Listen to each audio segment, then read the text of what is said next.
ఆంధ్రప్రదేశ్ రాష్ట్రాన్ని ఆధ్యాత్మిక రాజధానిగా అభివృద్ధి చేయాలని ప్రభుత్వం కృషి చేస్తుందన్నారు ఏపీ దేవాదాయ శాఖ మంత్రి ఆనం రామనారాయణ రెడ్డి. తిరుమల శ్రీవారిని కుటుంబ సమేతంగా దర్శించుకుని మొక్కులు చెల్లించుకున్నారు. మంత్రి ఆనం రామనారాయణ రెడ్డి కూటమి పాలనలో అన్ని ఆలయాలు శోభాయమానంగా ఉన్నాయన్నారు. రాష్ట్రంలో వైకుంఠ పర్వదినం వైభవంగా జరగాయని, హిందువుల మనోభావాలకు అనుగుణంగా సంక్రాంతి పండుగ వాతావరణంలో విజయవంతంగా జరపమన్నారు. అరసివెల్లి సూర్యనారాయణ దేవాలయంలో జరిగే రథసప్తమి వేడుకలకు మంత్రి అచ్చెన్నాయుడు, కేంద్ర మంత్రి రామ్మోహన్ నాయుడు పట్టు వస్త్రాలు సమర్పిస్తారని తెలిపారు.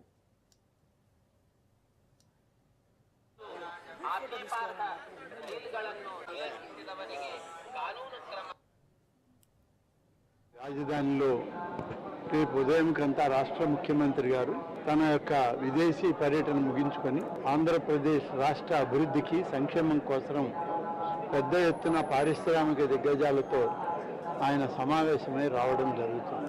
ఈరోజు ఆంధ్రప్రదేశ్ రాష్ట్రంలో అనేక విధాలుగా అన్ని ఆలయాలు కూడా శోభాయమానంగా ఉన్నాయి. అన్ని ఆలయాల్లో కూడా ఈ కార్యక్రమాలు విజయవంతంగా సాగే విధంగా ఏర్పాట్లన్నీ కూడా చేస్తూ ఉన్నాం.